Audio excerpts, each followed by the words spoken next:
In discussing the large-scale structure of the cosmos, astronomers sometimes say that space is curved, or that the universe is finite but unbounded. Whatever are they talking about? Let's imagine that we are perfectly flat. I mean absolutely flat. And that we live, appropriately enough, in a flatland. A land designed and named by Edwin Abbott, a Shakespearean scholar who lived in Victorian England. Everybody in flatland is, of course, exceptionally flat. We have squares, circles, triangles, and we all scurry about, and we can go into our houses and do our flat business.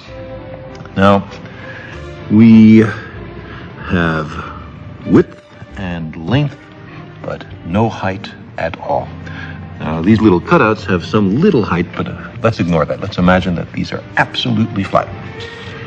That being the case, we know, us flatlanders, about left-right, and we know about forward-back, but we have never heard of up-down.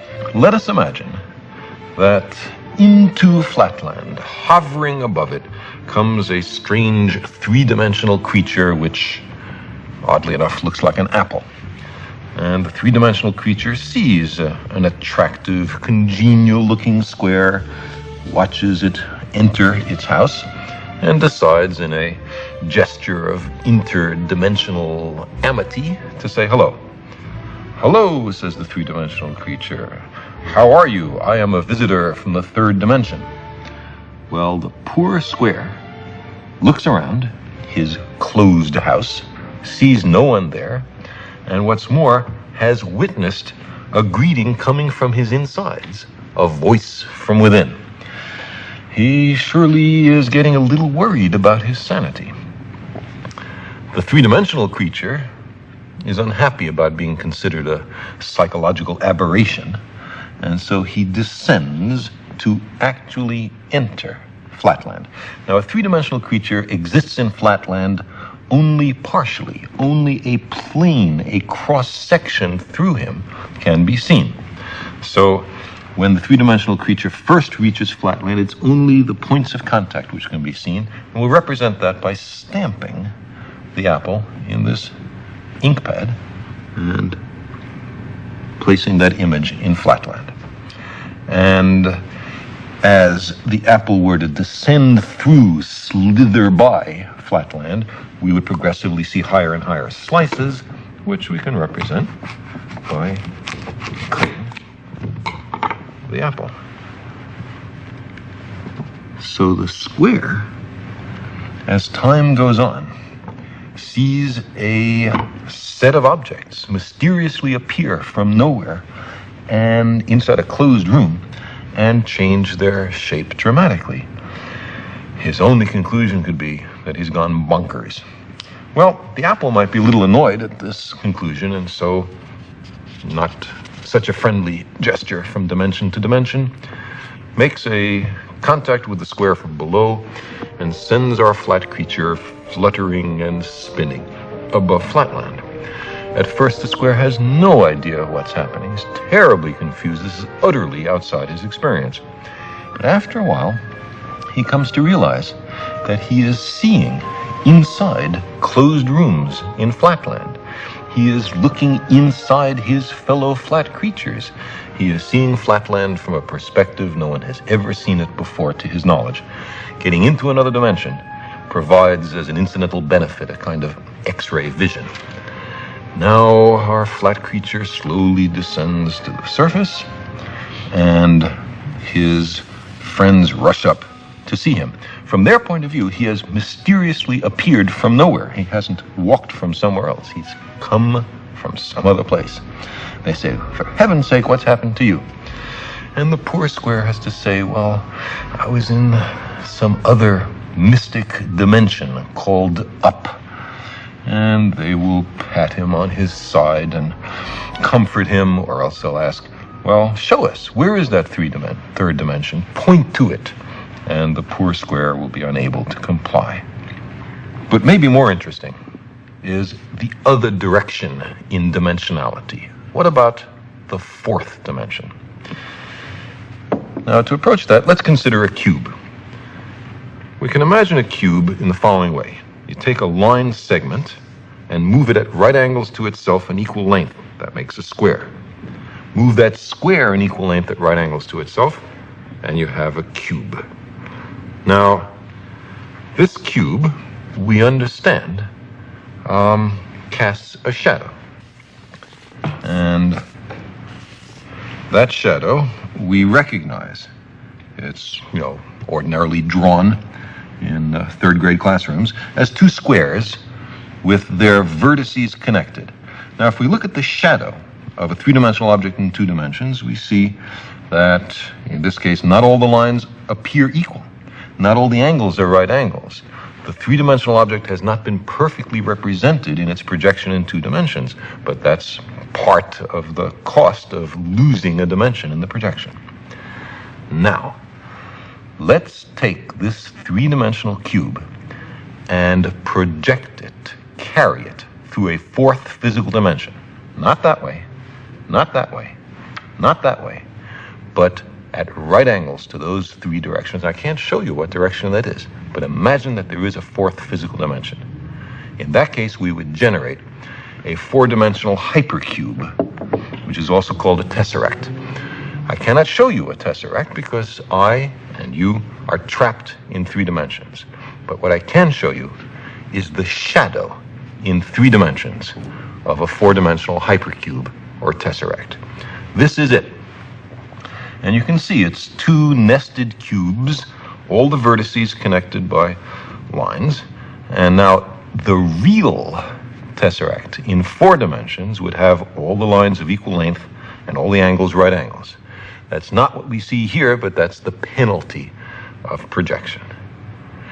So you see, while we cannot imagine the world of 4 dimensions, we can certainly think about it perfectly well.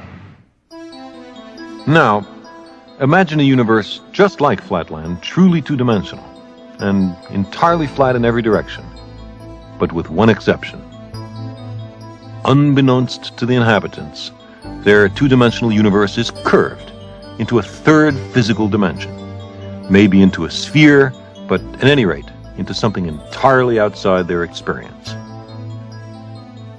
Locally, their universe still looks flat enough, but if one of them, much smaller and flatter than me, takes a very long walk along what seems to be a straight line, he would uncover a great mystery. Suppose he marked his starting point here and set off to explore his universe. He never turns around and he never reaches an edge.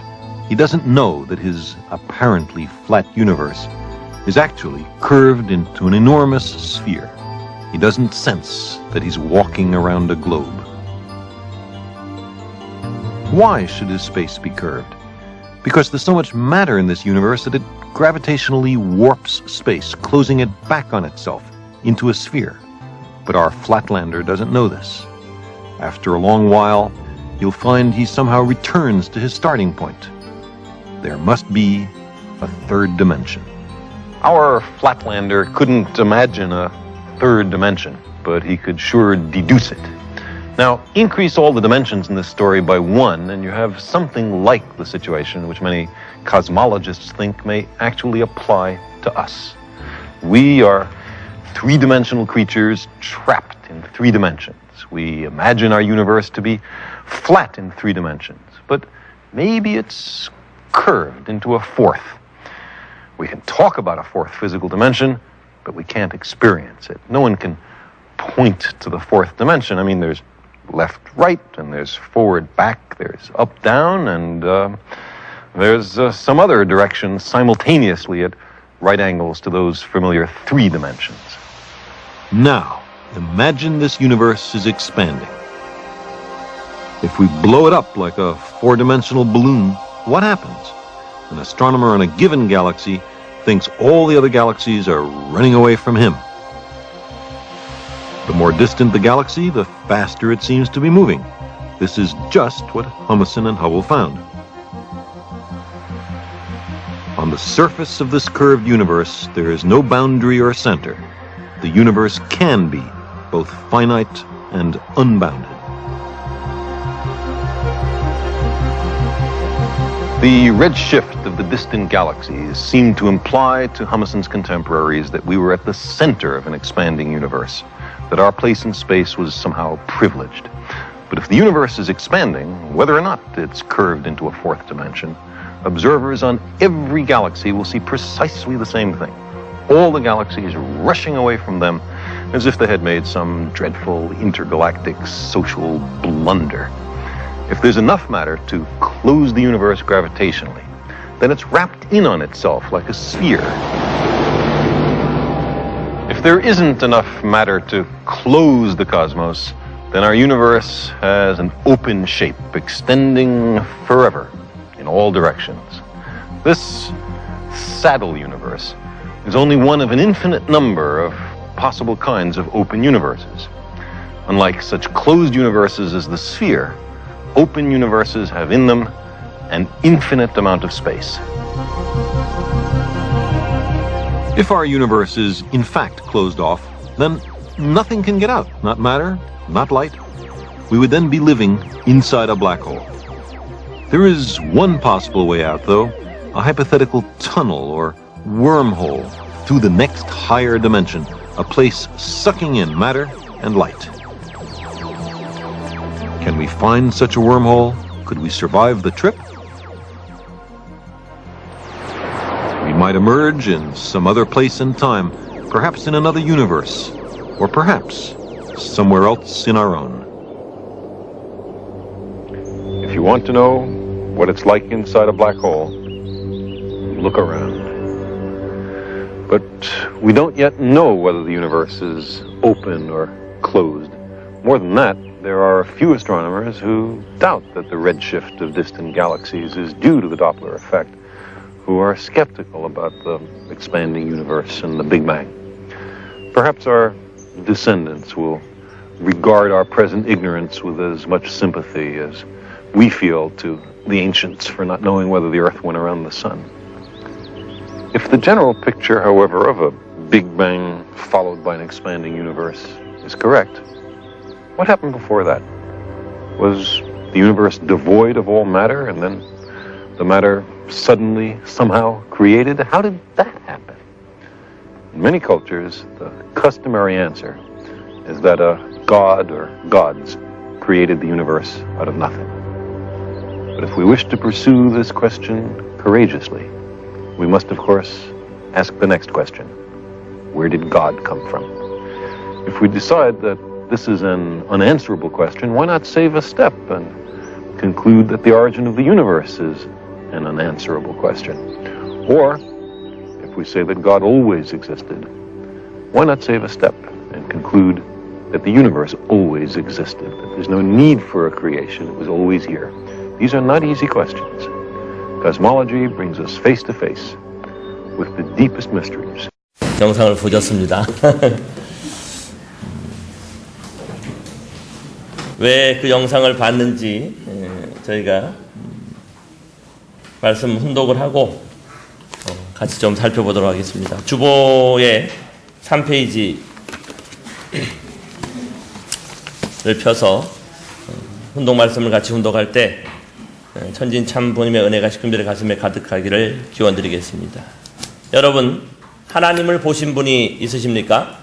하나님은 무형으로 계시기 때문에 죽어서도 영계에 가도 볼 수 없는 분입니다. 따라서 육신을 쓰고 사는 인간과 관계를 맺고 살아가기 위해서는 하나님도 몸을 가진 아버지로서 이 땅에 현현하셔야 하는 것입니다.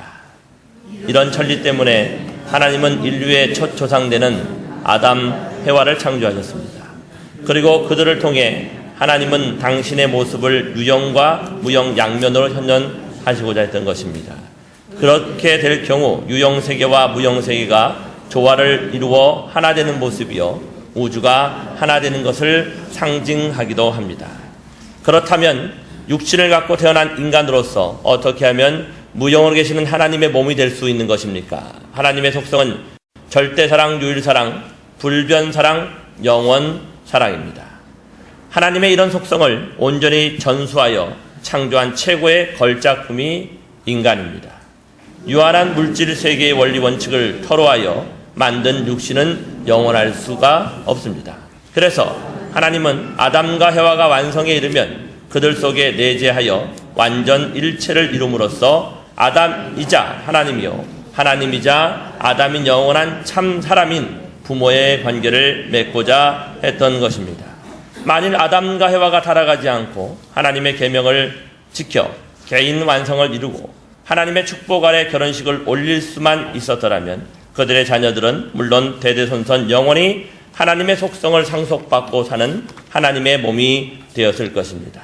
그리고 참사랑의 절대 가치권은 반드시 참사랑의 상대권을 확보함으로써만 가능한 것이기 때문에 아담, 해와만 그 기준에 세워졌더라면 자동적으로 인류는 하나님의 절대 상대의 위치에서 자손을 통한 영생 복락을 향유할 수 있었을 것입니다. 결국 인간의 타락은 하나님에게 가장 큰 타격을 입히는 결과를 초래하고 말았습니다. 종적으로는 부모와 자식의 관계요, 행적으로는 하나님 자신이자 자익된 인간을 하나님은 송두리째 잃어버리고 말았습니다. 2005년 8월 1일 세계문화체육대전 축하 만찬회에서 참 부모는 하나님의 몸이라는 말씀의 제목으로 본인께서 말씀하신 내용입니다.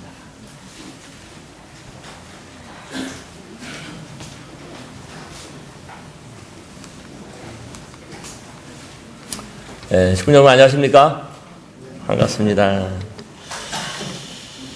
한 3, 4개월 전 이렇게 기도를 좀 하는데요. 차원이 습격한다라는 이런 느낌이 왔어요. 차원이 습격한다? 기도를 이렇게 하면요. 주고받게 되거든요. 훈독을 하면 훈독을 계속해서 쭉 읽어나가는 방향이 있는 반면 또 다른 것은 훈독하는 것들 중에 마음에 어떤 문장이 들어오면 우리 성학생들 잘 들으세요. 들어오면 그 들어온 것에 대해서 질문을 좀 하는 방법이 좀 필요합니다. 모른다고 그냥 넘어가면 되는 게 아니라요. 왜 이런 말씀이 여기 있는 걸까? 오늘 4차원에 대한 이해, 물리학이라는 부분들을 좀 깊게 들어가지 않으면 저 영상을 이해하기는 대단히 어렵습니다. 저도 어디까지만 이해하냐면요. 사과가 내려와서 이렇게 2차원의 세계의 흔적을 남긴 정도까지만 이해하고 그 뒤에는 잘 이해가 안 됩니다. 그럼에도 불구하고 왜 저런 영상을 보고 듣냐면 오늘 참 부모님이 저희에게 원리라는 것을 주셨을 때 이 원리는 종교와 과학을 통해서 잃어버린 하나님을 증명하고 찾아주는 방법을 제시한다고 말씀하고 있기 때문입니다. 그런데 원리강론이 가지고 있는 한 개의 틀은 기독교라고 하는 성경을 중심 삼고 재림주님이 언제 어떻게 어디로 올 것인가에 대한 부분들을 극명하게 이야기는 하고 있지만 과학적인 측면에서 어떻게 하느님이 우리 앞에 현현하시고 그 현현하신 하나님을 어떻게 존재 직면할 것인가에 대한 부분들은 원리 강론에서는 그다지 많이 다루고 있지 못합니다. 그런데 어머님께서 우리에게 만들어주신 참 아버님의 말씀을 보석처럼 만들어놓은 이 평화경의 말씀은 부모님께서 살아생전에 전 세계를 순회하시면서 때로는 과학자들에게, 때로는 종교가들에게, 때로는 정치가들에게, 때로는 경제인들에게 참 부모님이 원본을 통해서 밝혀놓으신 그 설계도가 어떻게 이 시대의 언어로 쉽게 이해할 수 있는 부분적인 요소들을 이 평화경이라는 말씀을 통해서 아주 상세하게 설명을 해 놓았습니다. 평화경을 이전에 볼 때는 잘 몰랐었는데 원리 원본을 통해 가지고 약간은 암호와 같은 그 원본의 내용들을 읽어나가면서 다시 발견하게 된 게 제 지혜와 제 능력으로 다 알 수 없었던 것을 이 평화경의 말씀으로 이미 세계 각 분야의 책임자들에게 부모님은 말씀을 주어 놓으셨구나. 우리가 평화경을 제대로 훈독을 하게 되면 이 평화경을 통해 가지고 정치, 종교, 문화, 사회, 예술 각 분야에 대한 부분들을 하늘은 어떻게 하나님의 현현을 통해 만들어가는 그 세계를 조명하는가에 대한 부분들을 정확하게 이해할 수 있겠다라는 생각을 하게 됐습니다.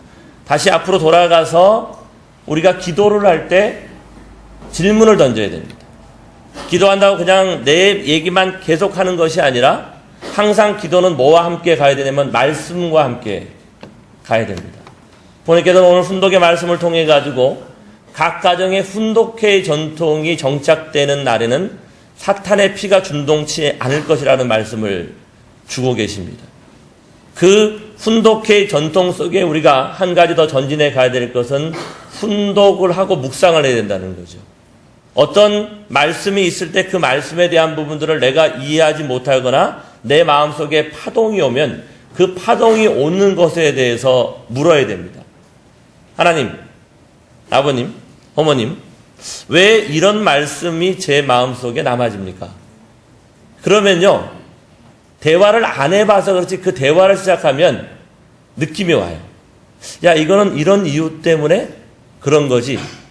그것이 누구의 음성이냐면 하늘의 음성일 가능성이 대단히 높습니다. 때로는 우리를 돕고 있는 절대 선령일 수도 있고 천사계일 수도 있지만 우리는 기도라는 방법에 있어 여태까지 일방향적인 기도에서 앞으로의 기도는 이제 4차원 입적을 선포한 부모님의 시대이고 그 4차원 입적권에 들어있는 시대는 하늘과 대화하고 마치 타락 이전에 에덴 동산에서 아담과 해와가 하나님과 대화를 하고 살았다고 우리는 알고 있지 않습니까? 맞습니까? 그런 것처럼 이 시대도 내가 마음 먹고 하늘 앞에 질문을 하면 하늘과 대화를 할 수 있는 그러한 때에 다다랐다. 그 믿음이 우리에게 필요하다라는 것이죠. 자, 그러한 믿음을 중심 삼고 4차원이라는 세계, 아까 제가 기도를 하면서 차원이 습격한다 이런 하나의 화두를 잡았어요. 그래서 물어봤죠. 차원이 어떻게 습격을 합니까? 그러니까 좀 기다려봐 이렇게 얘기를 하는 거예요. 한 서너 달 정도 전에 제가 느낌을 받은 거니까. 그런데 지난달쯤에 양산 근처에서 경주 근처에서 지진이 발생을 했어요. 그 지진을 우리 식구님들은 어떻게 생각을 하십니까? 왜 지진이 일어난다고 생각을 하십니까? 저는 그 지진을 바라보면서 내가 서너 달 전에 기도하면서 차원이 습격한다는 그 얘기를 들었었는데 이게 그런 걸까? 이런 생각을 좀 하게 됐어요. 우리가 길거리를 다니다 보면 도를 아십니까? 라고 이렇게 전하는 등산도인들을 상당히 많이 만나게 됩니다. 거기는 상생 방송이라고 하는 이 TV 방송도 있어요. 근데 거기에서 주장하는 많은 것들 중에 아주 특이한 게 하나 있습니다. 요즘 증산도를 신앙하는 사람들은 아주 신이 났다고 해요. 왜냐하면 증산도에서 그 증산도가 130년 전쯤에 생겨나는데요. 그거를 만든 교주가 강일순이라고 하는 분이라고 합니다. 그 강일순 씨가 이제 후천 시대가 온다. 우주력이 새롭게 시작되는 후천 시대가 오기 전에 어떤 일이 벌어지냐면 앞으로 천하의 수기가 마를 것이니라. 지금은 천지의 수기가 돌지 않으므로 이 뒤에 수기가 돌 때는 와지끈 소리가 나리라. 수호풍, 홍수, 지진, 태풍, 삼재가 와지끈 소리를 내는데 그 마지막 때가 오면 삼재가 모두 없어지고 상서가 무르노가 청화명료한 낙원의 신세계가 될 것이다라고 예언을 하고 갔어요. 그러니까 그 증산도를 믿는 사람들은 뭐가 와야 되냐면 지진이 와야 되고 태풍이 몰아쳐야 되고 홍수가 나서 그거를 통해 가지고 무엇을 해야 된다고 생각하냐면 지금 이 세계가 23.5도가 이렇게 기울어져 가지고 지구가 자전을 하거든요. 그죠? 지구가 딱 이렇게 서가지고 자전을 하는 게 아니라 23.5도 이렇게 기울어져 가지고 하루에 한 바퀴씩을 돌아요. 그 한 바퀴씩 도는 지구가 타원형으로 되어져 있어요. 완전한 원형이 아니고 타원형으로 되어 있는 이 지구가 어떻게 도냐면 1년에 365일을 태양을 중심 삼고 공존을 하는 거죠. 그런데 선천시대가 마무리되고 후천시대가 오면 삼재에 의해서 이렇게 기울어졌던 지구의 축이 이렇게 바로 선다는 거예요.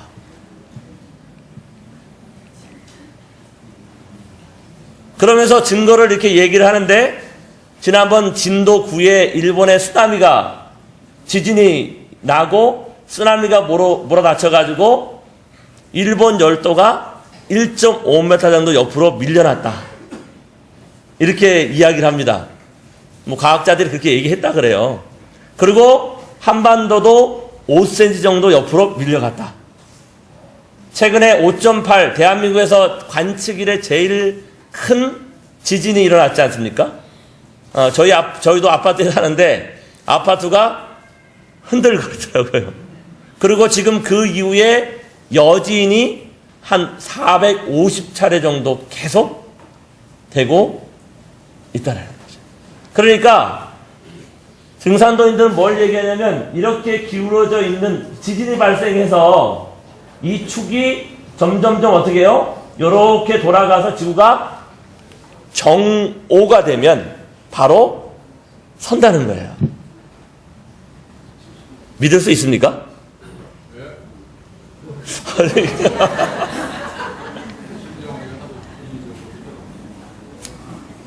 과학적인 증거를 막 가져와가지고 얘기를 하니까요. 현대인들이 정말 많은 사람들이 저기를 가요. 지금 지진이 막 나니까 대만에 이번에 태풍이 3개, 4개가 불어닥치니까 심각해지는 거죠. 그러니까 소위 말하는 요한계시록에 나오는 지구와 달과 별이 부서지고 태양이 빛에 가려지고 종말의 때를 이야기하는 그 종말의 때가 진짜 오는 것은 아닐까. 어떻게 생각하십니까? 저것을 원리적으로 푼다면 어떻게 풀 수 있을까? 제가 차원의 습격이라는 그런 메시지를 받지 않았다고 한다면 이것은 그냥 이렇게 지나갈 것이었어요.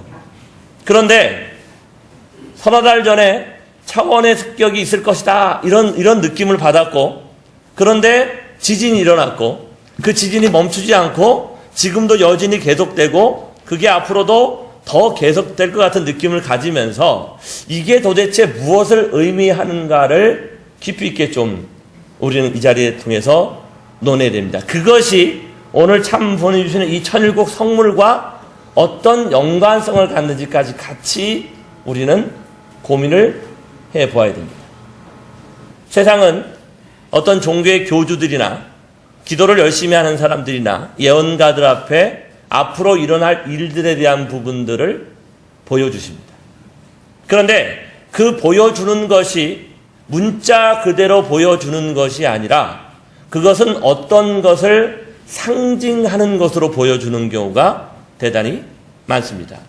모세에게 그 이전까지 말씀을 잃어버렸던 인간에게 모세를 통해 처음으로 잃어버렸던 그 말씀을 모세오경이라는 창세기로 출발한 출애굽기, 레위기, 민수기, 신명기라는 걸 통해 가지고 지필하게 함으로써 하나님의 역사의 근원적 비밀을 알려주십니다. 그런데 모세는 메시아 자체가 아니었고 생심을 가지고 온 존재가 아니기 때문에 그에게 하나님의 비밀 전체를 다 보여줄 수가 없었습니다. 그래서 모세에 의해 기록된 창세기에는 과거의 일만이 아니라 앞으로 되어질 일들에 대한 부분들을 상징과 비유로 기록하게 했습니다.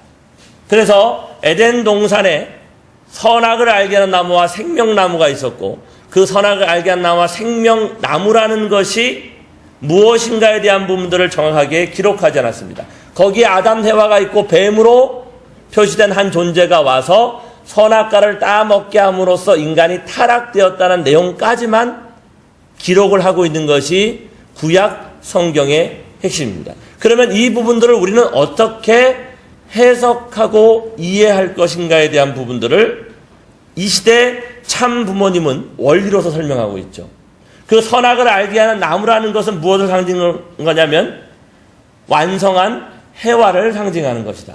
생명나무라는 것은 무엇을 상징하는 거냐면 완성한 아담을 상징하는 것이다. 그래서 그 완성한 아담이 누구와 완성한 해와와 결혼을 하게 되면 거기에 선과를 맺어서 선의 혈통을 통해서 지상천국을 통한 천상천국의 세계를 만들어 갔을 것인데, 뱀으로 표현된 천사장의 유혹으로 말미암아 해와가 탈선을 하게 되어지고, 그 탈선으로 말미암아 전가되어진 죄성이 아담에게 전달되어짐으로 말미암아 인류는 하나님의 혈통을 잃어버리게 된 것이다. 이것이 무엇을 이야기하는 거냐면 원리 강론에 나와 있는 창조 원리와 타락론과 복귀 원리에 대한 부분들을 해석을 하고 있습니다.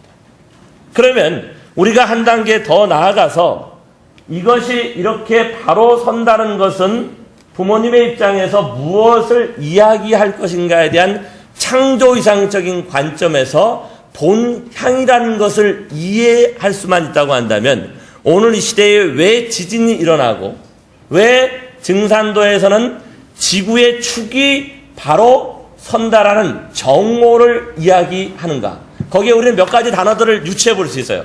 부모님께서는 정오라는 말 대신에 뭐라고는 말씀을 하셨죠? 정오, 정착을 얘기했단 말이에요.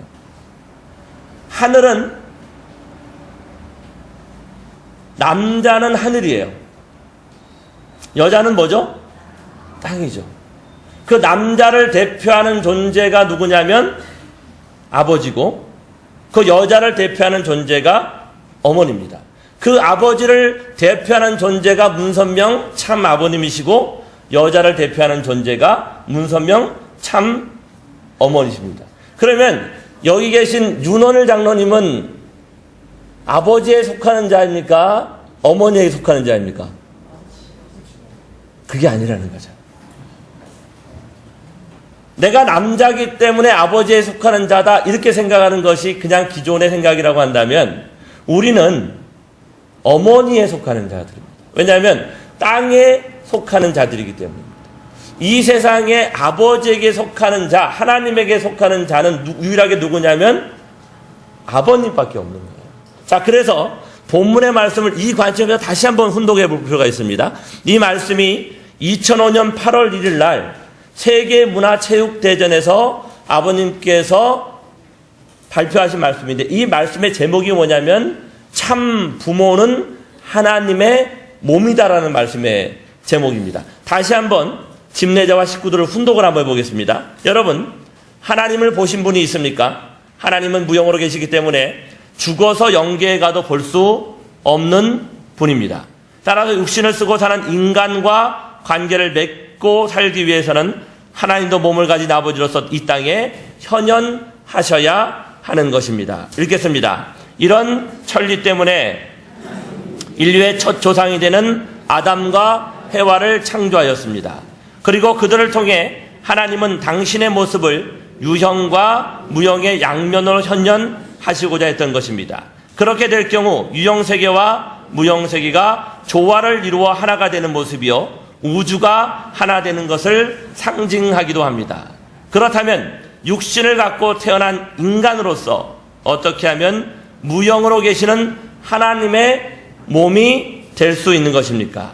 하나님의 속성은 절대사랑, 유일사랑, 불변사랑, 영원한 사랑입니다. 하나님이 이런 속성을 온전히 전수하여 창조한 최고의 걸작품이 인간입니다. 읽겠습니다. 유한한 물질 세계의 원리 원칙을 토로하여 만든 육신은 영원할 수가 없습니다. 그래서 하나님은 아담과 해와가 완성에 이르면 그들 속에 내재하여 완전 일체를 이룸으로써 아담이자 하나님이요 하나님이자 아담인 영원한 참 사람인 부모의 관계를 맺고자 했던 것입니다.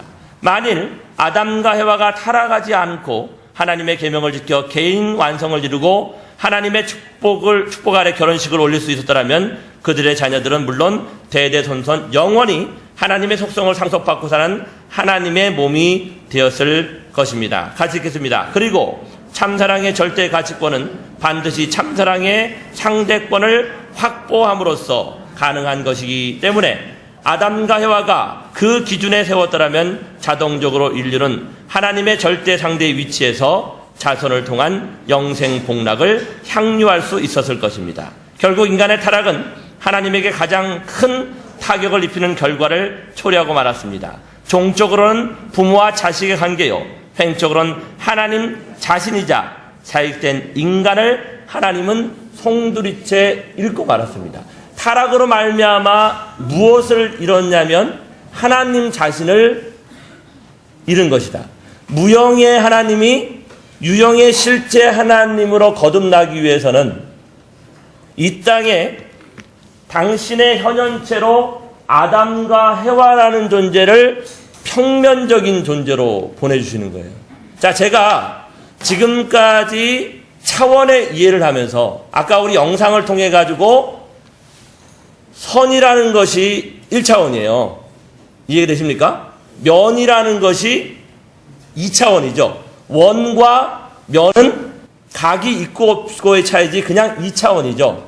3차원은 뭐냐면 아까 요렇게 생긴 사과와 같은 것을 3차원이라고 하는 거예요.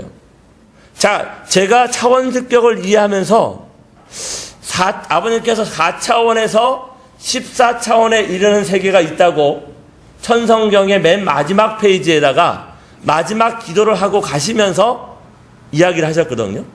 그러니까 4차원에서 14차원의 세계가 지금 우리가 이렇게 존재하고 있는 유형의 세계에서의 어떤 차원이라고 생각을 했던 거예요.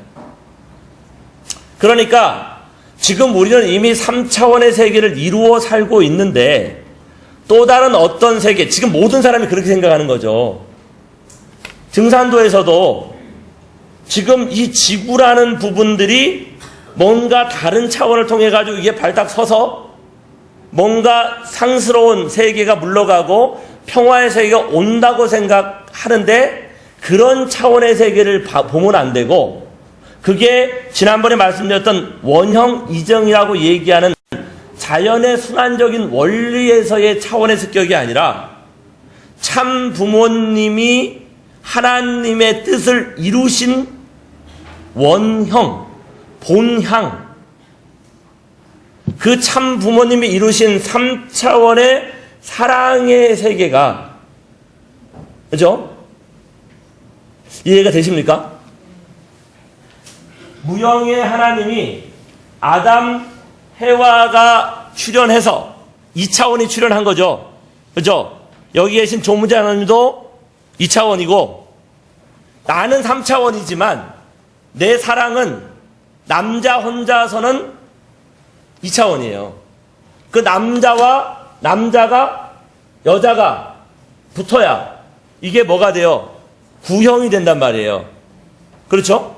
이 구형이 되어져서 뭐를 만들어 가는 거냐면 이체의 사랑의 본체, 본향을 만드는 것이 하나님의 창조 이상이었고 그것의 결과가 뭐냐면 무형의 하나님이 실체 유형의 하늘 부모님으로 드디어 출현했다.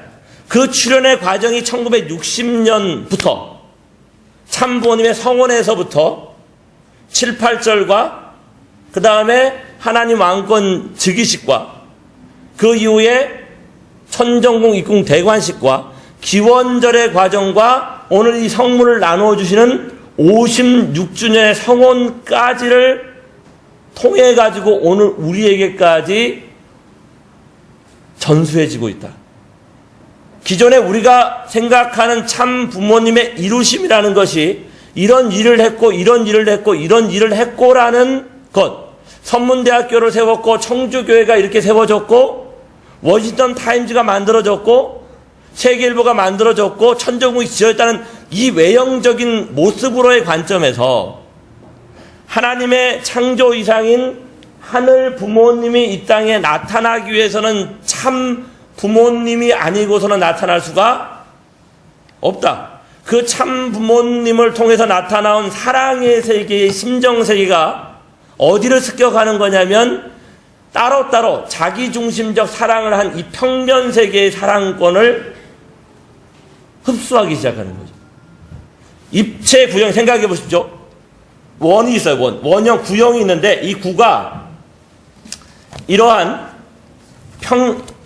A4 하얀색 종이 위를 무거운 공이 입체 공이 이렇게 굴러가면 이 종이는 어떻게 되죠? 자국이 남으면서 이게 이렇게 휘어져요. 그러면서 이 3차원의 공의 모습을 닮아서 이런 휨 현상들이 나타나게 되는 거죠. 지구상의 변화가 중심이 아니라 무엇이 중심이냐면 하나님이 실체화되어진 참부모로 나타나서 이제 아버님의 성화를 통해 가지고 영계를 전체를 주관하시는 영계의 주관자로서 아버님을 쓰셨고 땅의 주관자로 쓰신 어머님과 하나가 되어져 있다. 그러므로 말미암아 그 구가 돌기 시작하는 거죠. 그 구가 당신이 가지고 있는 원력을 만유의 원력을 심정의 원력으로 돌려서 이제 그것을 확장하는 단계에 이르렀다. 그런데 그것이 확장되기까지에는 1992년 전까지는 누구의 노정이냐면 아버님의 노정이었어요. 그래서 92년 이전에 공식 석상에 어머님이 드러난 경우가 거의 없었어요. 이 땅에 하나님의 몸이신 아버님이 어떻게 64단계의 팔정식을 통해 완성의 길을 걸어가고 끊어져 버린 모든 관계를 이을 수 있는 모든 기준을 갖춘 터 위에서 드디어 누가 쓰기 시작하냐면 어머님이 쓰기 시작하는 거예요. 그 어머님이 쓰기 시작하는 92년을 통해 가지고 이 지구상의 틀이 변화가 일어나기 시작하는데 제가 본향론을 늘 강의하면서 자, 우리는 윤월 장로님께서 말씀하신 것처럼 어머니 뱃속을 통해 가지고 10개월을 통해 가지고 무엇을 위한 삶이었냐면 육신을 준비하기 위한 삶이었다고 말씀드렸습니다. 육신을 쓰고 사는 이 100년의 삶은 반드시 지구성이라는 하나님의 백성을 양산할 수 있는 하나님의 자궁 같은 곳이 없으면 나라는 육신은 태어날 수가 없다라는 것이죠. 마치 어머니의 뱃속에 태반이 없이는 정자와 난자가 합쳐져 가지고 임신이 될 수가 없는 것처럼 그런데 이 지구성이 타락으로 말미암아 하나님의 자궁이 고장이 나버렸어요. 어떻게 보면 썩어버린 거죠. 그 썩어버린 것이 선천시대의 것이라면 이 고장나고 썩어버린 것을 다시 정화시키고 다시 바꿔야 돼요. 태풍이 일어나는 원인 중에 가장 큰 원인은 바다를 정화시키기 위한 것이라고 이야기합니다. 왜냐하면 그냥 물은 고여 있으면 썩어요. 그래서 태풍이 일기 시작하면서 아랫물과 윗물을 썩고 큰 소용돌이가 일어나서 비록 그러면서 뭐가 같이 연결되냐면 대기를 순환시키게 하는 대기도 고여 있으면 공기도 썩잖아요. 우리가 저 창문을 계속 닫아놓으면 여기에 곰팡이 냄새가 나잖아요. 그럴 때는 어떻게 해요? 문을 열고 환기를 시켜야 되는 것처럼 이 지구도 하나님의 자궁의 모습으로 변화시키기 위한 환기가 필요하고 체질적으로 변화가 필요한 거예요. 믿으실지 모르겠지만 92년부터 94년 사이에 엄청나게 많은 정신질환자들과 많은 질병들이 막 발생을 하기 시작했어요. 그 원인 중에 가장 큰 원인이 뭐냐면 지구상의 수맥이 이제 어머님의 현현과 더불어서 확장되기 시작을 했어요. 오늘 증산돼서 얘기할 때 이런 얘기를 합니다. 이제 앞으로 천하에 수기가 마를 것이니라. 이 물이 마른다는 거예요. 지금은 천지에 수기가 돌지 않으므로 이 뒤에 수기가 돌 때는 와지끈 소리가 난다는 거예요. 이제 인류의 어머니이신 참 어머니가 등극을 하셨어요. 자, 이 강일순이라는 분은 뭔가를 보긴 봤어. 무아일체의 경지에 들어가서 앞으로 후천 시대가 올 때가 되면 이러한 것들이 일어날 거야. 지진도 일어나고 태풍도 일어나고 홍수도 일어나가지고 뭔가 천변지가 일어나는 것을 보긴 봤는데 그것이 무엇을 목적으로 하는지는 정확하게 보지 못했다. 왜? 땅을 무엇으로 해석했냐면 지구로 해석했어요. 그것도 틀린 말은 아니야. 그런데 그 지구의 중심적인 자리가 누구냐면 참 어머니여야 된다는 거죠. 아버지는 이미 하나님과 일체가 되어져 있는 것이고 그 어머니가 아버지를 품어서 그 안에 중심으로 자리 잡게 하기 위해서는 이 지구성이 어머님의 변화와 어머님의 이 세상 앞에 등극함과 동시에 같이 내부가 변화되기 시작하니까 마치 우리의 모든 육체의 실핏줄이 다 연결되어 있는 것처럼 수기가 말라있는 이 지구성에 어머님이 90년 등극하시면서 94년 세계평화통일가정연합이라는 것이 공식화되는 과정에 지구 자체가 변화가 시작이 됐다. 그로 인해서 타락한 인간에게 아직도 우리가 타락성이기 때문에 그 수맥으로 말미암아 영향을 대단히 많이 받는 시대가 있었다. 쉽게 얘기하면 어머님의 인류의 참 어머님의 되어지는 과정에 따라서 지구도 하나님의 백성을 양산하는 것으로서 점점점 바뀌어 가고 있다. 2004년 5월 5일 부모님께서는 여수로 모여라 그랬어요. 그래서 우리는 호텔 시설도 없고 숙박 시설도 없는데 전부 차를 몰고 텐트를 짊어지고 갔어요. 그 비가 오고는 더운 여름날 비를 질질질질 맞으면서 거기에서 일주일 수련을 했어요. 도대체 왜 이 수련을 하는지는 몰라. 그냥 오라니까 오고 먹으라니까 먹고 뜨거운 태양볕에 앉아가지고 말씀을 듣고, 그런데 그 말씀이 뭐냐면 절대 가치와 후천 개벽 시대를 얘기해 버렸단 말이에요. 이제부터 선천 시대가 끝나고 후천 시대가 출발한다. 그 얘기의 핵심이 뭐냐면 천변지가 일어나서 지구가 깨어지는 것이 아니라 참 부모가 하나님을 중심 삼고 본향을 이룰 수 있는 부부 이상의 완결점을 이루었다라는 거예요. 절대가치가 뭐예요? 절대가치는 조화와 화해와 평화를 이루어내는 가치란 말이에요. 그 조화와 통일과 화해는 몸, 마음의 통일을 통한 부부 하나됨의 이상을 통해서만이 시작이 될 수 있단 말이에요. 2004년 드디어 아버님과 어머님께서는 참 부부의 이상점을 만들었고, 그 이후에 우리에게 무엇을 하게 하냐면 3시대 사역에 전한 축복식을 하고, 그 위에 뭐냐면 2006년도에 천정궁 입궁 대관식을 통해 가지고 한 단계의 섭리를 진전시키고 2012년도에 아버님 성화하시고 2013년도에 무엇을 하냐면 기원절을 펴신 거죠. 기원절을 통해 영계의 무형실체의 중심이 되신 아버님과 유형실체의 중심이 되신 어머님이 그 가운데 하나님을 모시고 이제 모든 지축이 바로 선다. 자, 지축이 바로 선다는 그 의미는 뭐냐면 어머님이 해와의 사명을 완수함으로 말미암아 땅의 모든 자들을 중심 삼고 아버님과 완전히 일체가 되어지는 시대가 왔다. 그러니 희망의 시대입니까? 종말의 시대입니까? 희망의 시대라는 거죠.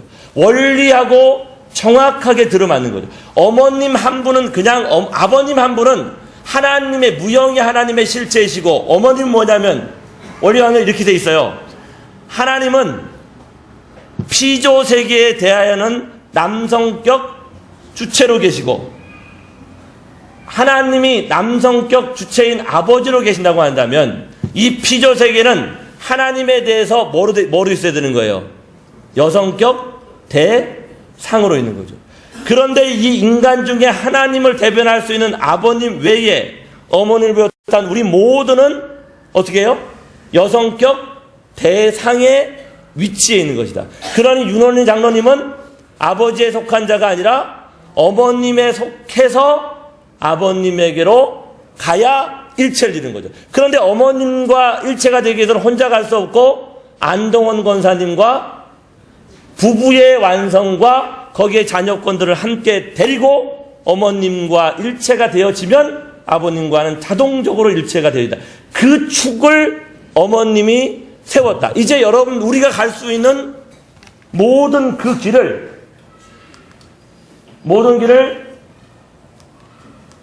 이거 좀 다시 해주실래요? 모든 길을 참 어머님을 통해 가지고 세워졌다. 자, 여기서 한 가지 중요한 거는 그런데 성상의 내면의 변화가 되면 외형도 변화가 됩니까? 안 됩니까? 되죠. 왜 성금을 보고 그 사람의 인생을 아냐면 그 사람의 살아왔던 삶의 내용이 손금에 기록이 되죠. 이거 좀 어려운 얘기니까 어제 저녁에 내가 부인하고 싸웠어. 그러면 오늘 아침에 회사를 출근하고 교회를 오려고 할 때 인상이 펴져 있습니까? 찌그러져 있습니까? 찌그러져 있죠. 내면이 뭐를 반영해요? 내면의 마음이 외형을 결정하게 하는 거죠. 그러니 어머님이라는 본체가 완벽한 축을 이루었으니 어머님을 상징하는 지구성도 변화가 돼야 되겠죠. 그 안에 어머님의 핏줄과 같이 연결되어져 있는 것이 수맥이라고 지하수라고 한다면 어머님의 이 모든 인간을 재창조하게 하는 근육과 골격이 있단 말이에요. 그게 뭐냐면 멘틀이라는 거예요. 이 멘틀들이 이제 뭐를 바로잡아가는 거냐면 원래의 위치를 타락하기 전에 타락한 인간으로 말미암아 잘못 활용되어진 것들이 전부 어떻게 해요? 제자리를 돌아가면서 뭐가 나는 거냐면 소리가 나기 시작하더라. 요번에 훈숙님께서 어디를 오셨냐면 여성연합 2박 3일 워크숍에 오셔가지고 예천 미인에 대한 강의를 하셨어요. 그 예천 미인의 강의 중에 중요한 대단히 많은 사람들의 마음에 남았던 것은 뭐냐면 종적인 축에 대한 것이었어요.